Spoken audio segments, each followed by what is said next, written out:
Welcome to the inner world of filmmaking. I'm your host, Tammy Magaro. I'm an editor, podcaster, and still photographer. In this show, I will interview filmmakers in all facets of production and distribution.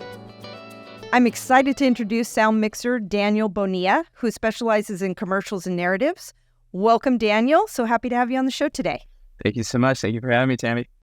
So we recently worked on a set together for Douglas Keller Inc., a short film, and I noticed you wore a glove on set. What is the particular reason why you do that?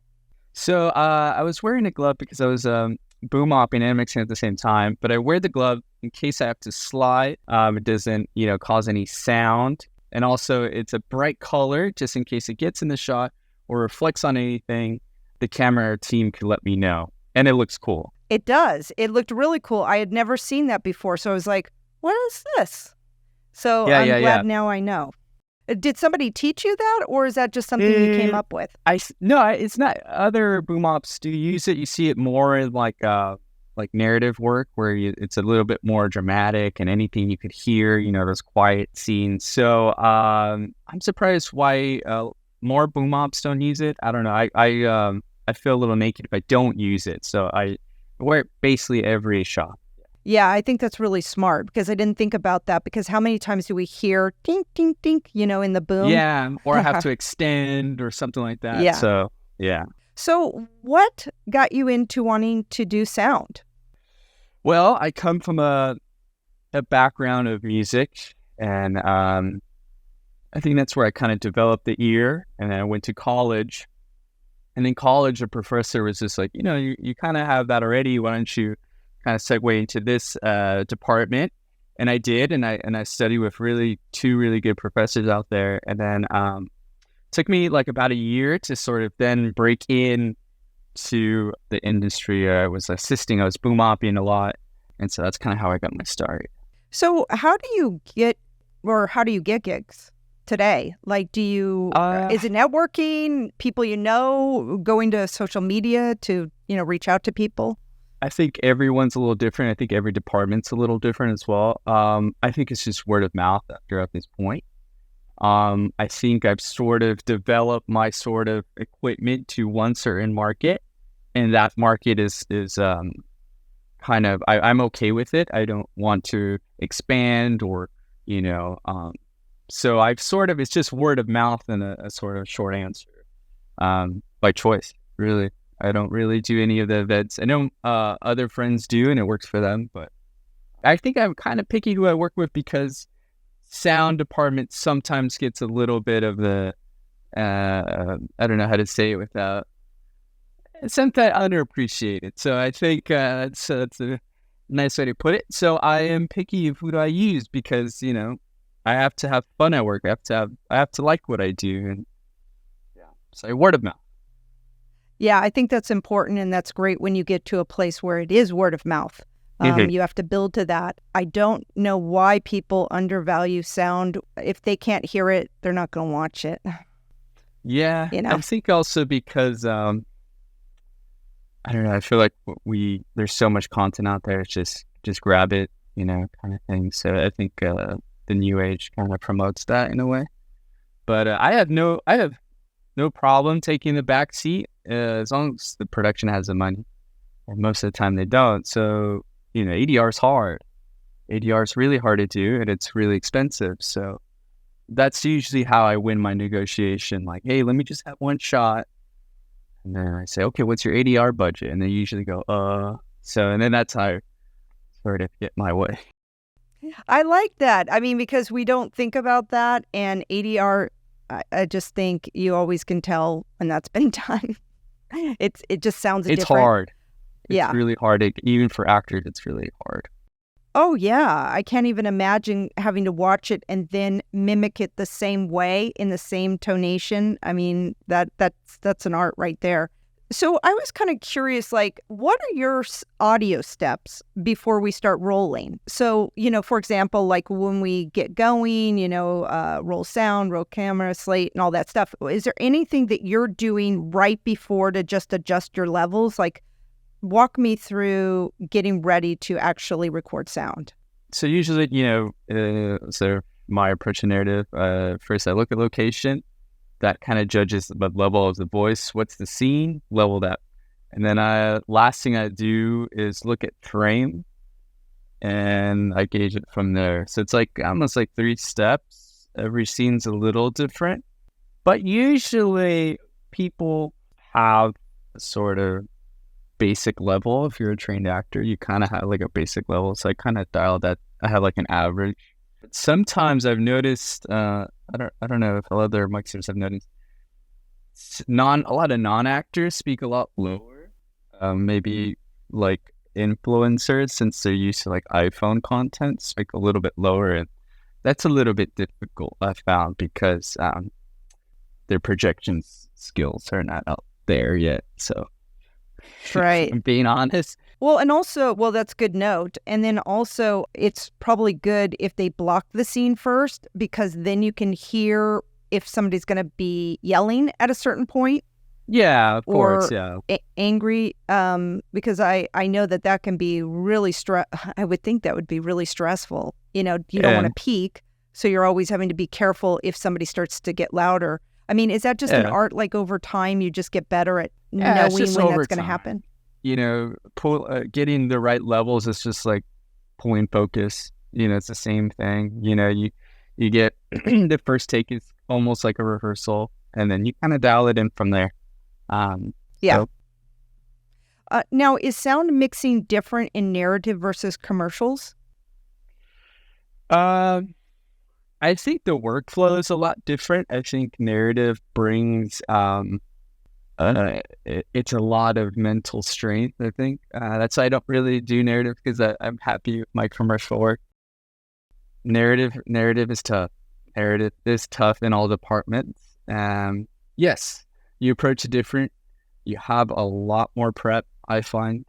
And commercials are pretty straightforward for the most part. There's a formula to it, and you stick to it. I was just thinking, is commercials more like typically one person speaking versus narratives could be like 3 or 4 people speaking, and you're having to navigate that? And there's also a lot more blocking. Films have they're more complex shots, so you got to plan it a little bit better. Whereas commercials, it's like I said, it's usually a little bit more simple as far as camera movement, maybe. But narratives is when DP start experimenting. Oh, we're going to go through this wall, this and that. All the stuff why we like films makes it a little bit hard. And that could be a high for a lot of people if we get the shot. Tech-wise, it's a little bit more exhausting. Take after take, and then different locations and then miking people. So how do you approach miking the talent? I think I kind of dialed it in as far as like I look at it as like the first collaboration. I just walk them through it. I mean, I used to work with a lot of kids, so I try to make some jokes, talk about something else that usually eases the awkwardness if they're not experienced. And then it's like TSA. I look at it like almost like a TSA kind of workflow, where it's just like, all right, what are we doing, this and that. And do you have to be, I get that, like, sometimes you have to mic people in various places on the body, especially in narrative, maybe more so in narrative than commercials, because commercials, maybe you just can mic them from here. Right. or have a boom. So how do you do that? And is there a protocol that you have to go, like always asking permission, like anything like that? Yes, I usually like to have at least someone present. Where there is wardrobe, if I'm doing a female wardrobe and it's a bit revealing, I like to have someone else with me. Usually wardrobe would be there. For example, I just did a little thing at Muscle Beach, and it's like very revealing clothing, and it's really difficult, but having another female or another wardrobe person kind of made that a lot easier. And I think that's it, is just not being alone with the person, and and then they could also feel if you're being awkward. Yeah, that's true. So what's on your sound cart? Like, how have you built up that cart? I thought it was just a really cool cart. You have like a place for a drink, the boom mic that you can put in there. It was really cool. Like, what are the essentials that for narrative that you need to bring? I think having a good boom mic Anyone starting out, a good boom mic is very essential in a recorder. Those two things are like the heart of everything. Lavaliers, I think are backup in narrative. Sometimes, most of the time, they don't sound as good. So I would think the recorder, do not get cheap on the recorder because it has to withstand lots of abuse, and a boom mic because that's the closest sound to our ears is a boom. Right. And what boom mic do you have, and what recorder do you have? So I have a Sound Device 633 that I'm using, and then I have Sennheiser MKH40 and a Sennheiser 416. So exclusively Sennheiser, German engineering. Of course. And then what in your mixer, how many lavs can you have? How many inputs do you have? I can have five. But then if I'm by myself, I always say I have 4 because 5 is already like, there's only so much I can monitor. But if I'm with someone else, like I have a boom amp or anything, 5 is fine. Totally fine. Yeah. And how do you navigate between that? I mean, you have to mix the channel and you have to hold the boom. How do you do both? Yeah. So in the project we worked with, I was by myself. So that's when blocking was really important.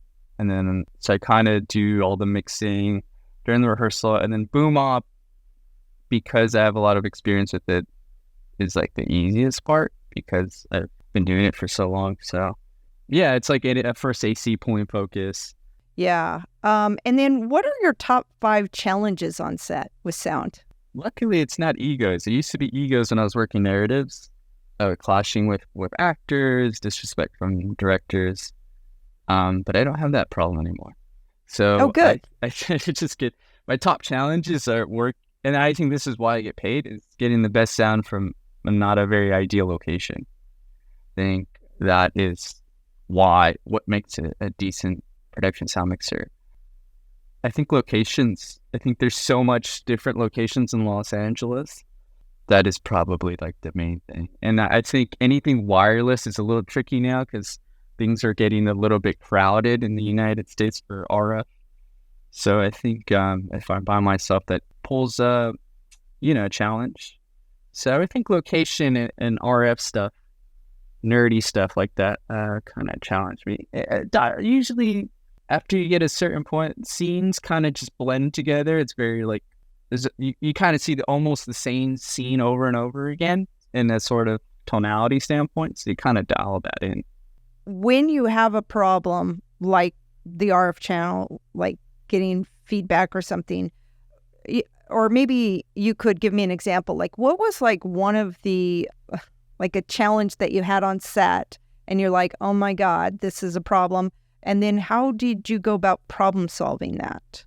So yeah, I've definitely had situations where, a gray hair, comes out of my head because I'm so stressed. But I think one example was a show that I was doing for 2.5 years called The Blippi Show. We did this very, we're in Daytona 500. And I'm not a NASCAR guy, but the seat had exhausted the battery. It was like a freak accident. And I went from 0 to 100 to 0. And it was just because maybe what I later found was the heat it got too hot. And it kind of just killed the battery right away. And it happens, things happen. And we get, 5 minutes with this superstar, whatever. And that's when the boom skills kind of come. And you have to be like, okay, I lost signal and we're doing this tracking shot. And then the boom op has to really come forward. And it's not ideal. But with that situation, that's when the boom op has to really come to play. So stuff like that. Yeah, well, at least you have the boom. That's cool that there's 2 options. It would really be hard. So you're always booming and laving, or at least booming, number 1, and then laving 2. But you typically try to do both? You do both. Yeah. Because things happen. Wardrobe might not be ideal. So the order of importance in a scene usually posts people of the sound of booms. And then it's lavalier second in case, I can't get to that coverage. So that's usually the order. So I was on a shoot where, and this probably has happened, where somebody had their mic pack on, went to the bathroom, and it dropped in the toilet. Yeah. So, do you have insurance on your equipment? Yeah. And is that something that you go in, and then do you ask productions to also have insurance? Like, what happens if that? So the production would probably be responsible for that. Is that correct, or how would that work? Yeah, they would. It's like a car accident. I have my insurance. They have their insurance. So, what are some of the typical questions for the production when they hire you for sound? Like, what are some of the questions that, well, one, they ask you, or do they ask you at all? And then if they don't, what do you ask? Just to make sure you're prepared. I ask first, what's the project? And that kind of gauges me where we're going with the product. Like, for example, in my head, I have a workflow, say, this is going to social media. This is going to national broadcast. There's those two different allows me to make what I should be paid for. And kind of, okay, like if you're going national, you have a budget for ADR just in case, or if you have for social media, everything is kind of compressed in social media. So I was like, okay, does it have to be network quality? I could let something slide by. So those two questions allow me to sort of make my workflow. Obviously, we're trying to get the best audio possible, but I know what those platforms do with the audio. Sometimes, I could gauge from there. Like for a narrative, do you get the script and read the script? Oh, yeah, I have to. Yeah. Okay. You have to read. I read it at least twice. Once is for story, second is for tech. I know that it probably would be good to get Foley sounds on set. I mean, I know that you can do it in post, but is that something that you go in thinking, or you're just like, hey, if the director wants me to get it, then I'll get it. I'm not going to suggest that. My main priority is dialogue. Dialogue's key. That's what I'm getting paid for. That's what I'm trained. I can get, if I have time, and obviously we get room talent because every room is different. But if I have time, yes, and we're in a unique location, of course, yes, we'll get Foley, we'll get sound effects if I could get time from the AD. But most of the time, everything sounds better in post, in a controlled environment. We look at the scene. We're not wasting anybody's time as far as like footsteps and all that stuff. So dialogue is what I'm trading for, and that's what I do best.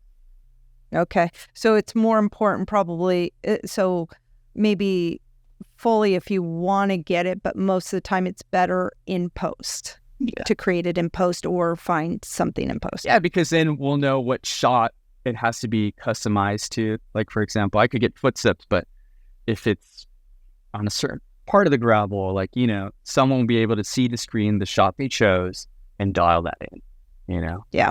There you could controlled settings. You don't have to worry about a Jenny or all that stuff. So, yeah. So everything, unless it's like a very unique car. So, for example, I do car commercials, and, you have to get the engine. Sometimes Hyundai will sort of send you to their location, and you have to get this exact engine at this exact spot. So, sometimes I have to do that. And I also noticed that you turn in a sound report. What is included in that report? And then how does that work? When do you do it? Do you do it on set as you're working, or? Yeah, I do it on the sort of basically the computer of the recorder, and it's basically just all the tech stuff. What every channel is, how I recorded it, all the nerdy stuff for the editor, and that's exclusively for the editor. It doesn't really give too much sort of script notes.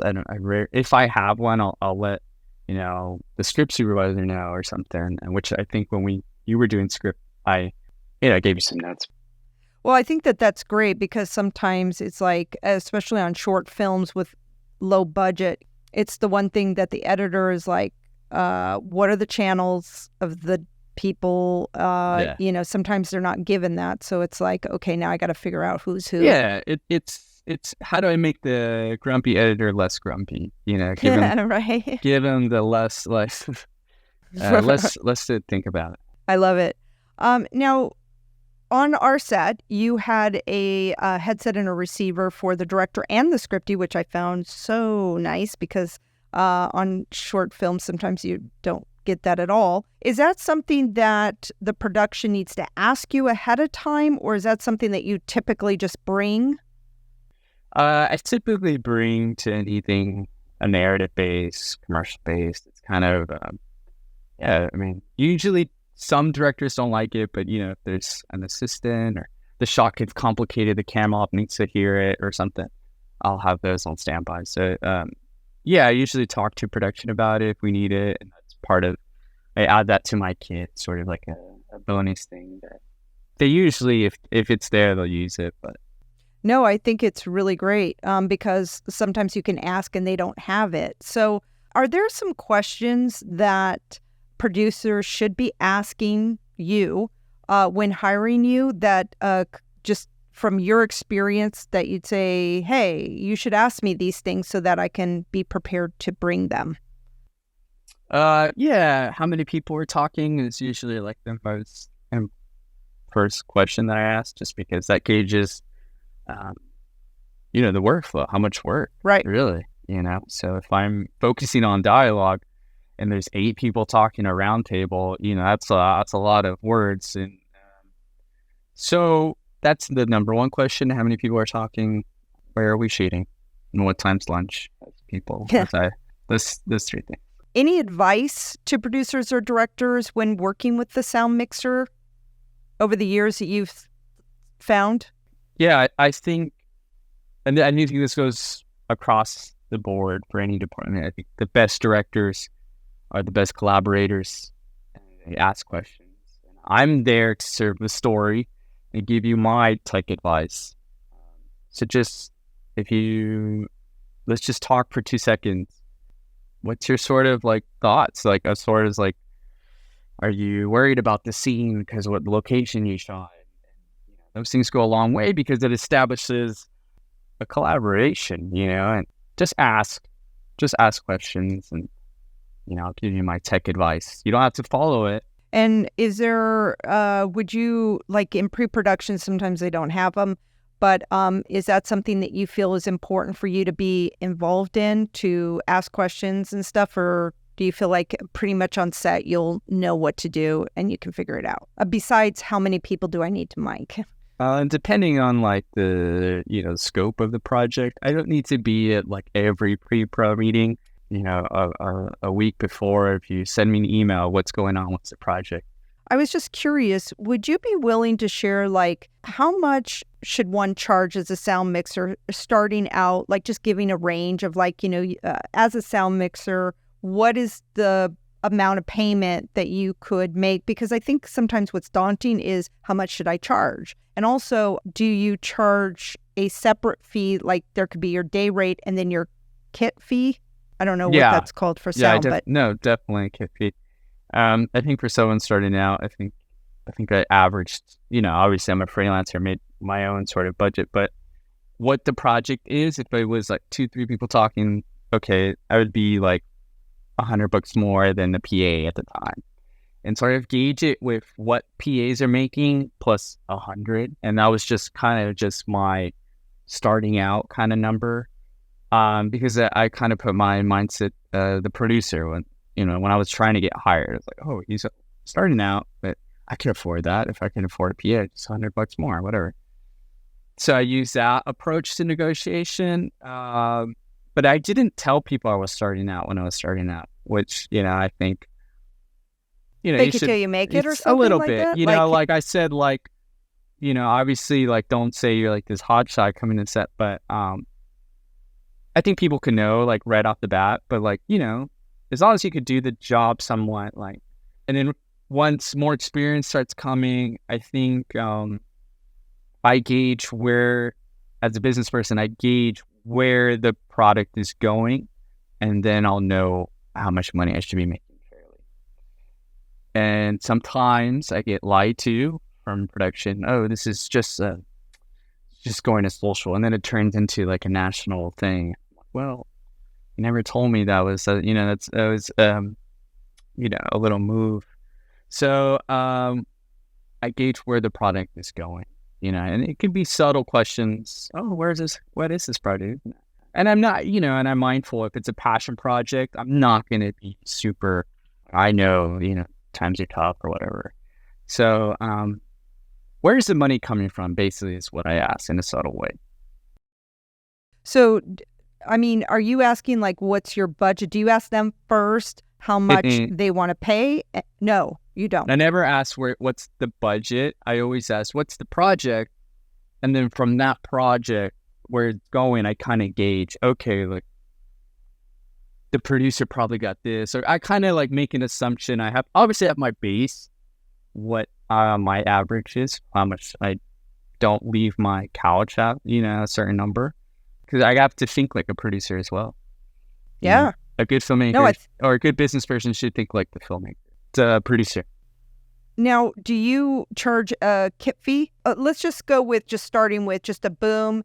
You have a mixer and a couple lavs, and that's where you're going. Like, how much could somebody charge for that? Is that like is that a set rate, or as you increase your equipment, then it becomes more?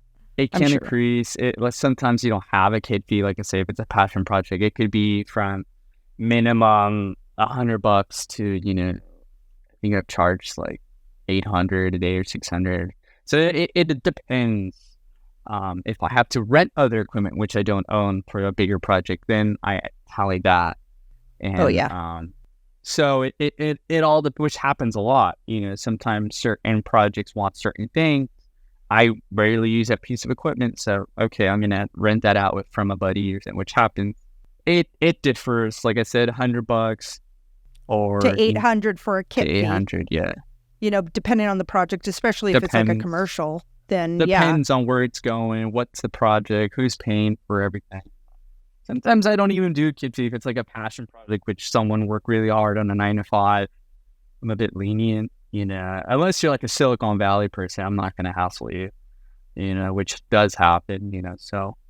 Yeah, I was just kind of curious. Do you mind just sharing, like, what could be, like, so starting out, because I think PAs make around $200, $250 a day. Yeah. So it's like $350 a day, and then on a commercial shoot, like, could you make up to $1,000 a day as a sound mixer, or is that too much? No. More? That's a little bit more, but yeah, because you're adding kit, because I usually the workflow of commercials, and I think that's why a lot of people want to break into commercials. Usually, it's you get paid for the stress. So if you're with a celebrity, they have them for like 20 minutes, and it's basically live, and you have to get it. So that's what my mentality is. I get paid for the stress. Okay, so I have to get in 2 shots or a shot. So that's why it's a little bit more tricky. Which film it does happen, but you could mask things with creative stuff. Like, I remember I did a Super Bowl ad for Pampers, and we only had this pop singer for 10 minutes, and you have to get it no matter what. And that's stress. So, you add that in the budget. So, yeah. Know your value. I didn't think about that. Yeah. Know your value. Know that any job you should get paid for your stress. Yeah. I love it. Thank you. Well, what would be your dream project? Well, my hobby is food. I love food. So I've been asked this, and I think like a travel food show, like, I'm a big Anthony Bourdain fan. I think that's fun.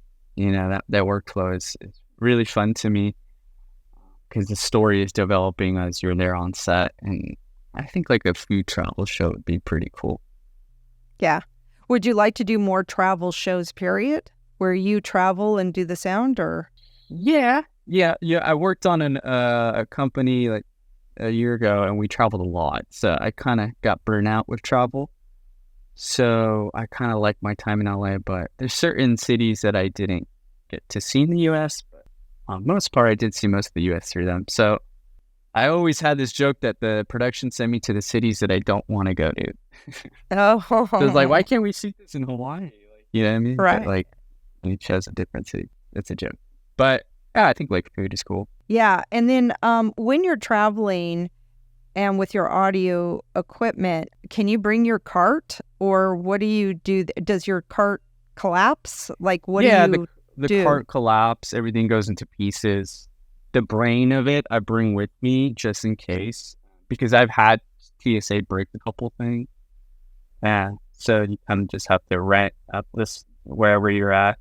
So yeah, I take the brain with me. So wherever I land, wherever I go, as a carry-on item. So are there any last thoughts that you'd like to share to the listeners about sound, getting into sound, or even working with a sound person? Yeah, I feel like I think the reason why I get hired or anything is there's obviously a lot more. There's always someone who's a little bit more techie. I'm somewhat techie, but not super. But I think the reason why people like working with me is because I'm a filmmaker first and a tech second, meaning whatever serves the story first. And I feel like a lot of techs get so lost and like, oh, I have to use this and this and that. It's like, but what is the story? Like, does you really need it? Like, so I always go with the story first. And I think that makes any good filmmaker is, what does the story need, not what your department needs. Sometimes that takes, it might hurt your ego, or kind of like, oh, we're just going to ADR this. So you got to be flexible as a filmmaker. You have to be flexible. Well, thank you so much for being on the show. Thank you for having me, Tammy. It's pretty cool. Thank you so much for listening. I encourage you to get out there and make a film. Reach out to your local filmmakers group to get involved and connect. Please subscribe to the show if you like it, and follow me on Instagram @TammyMagaro. Until we meet again, what's your story?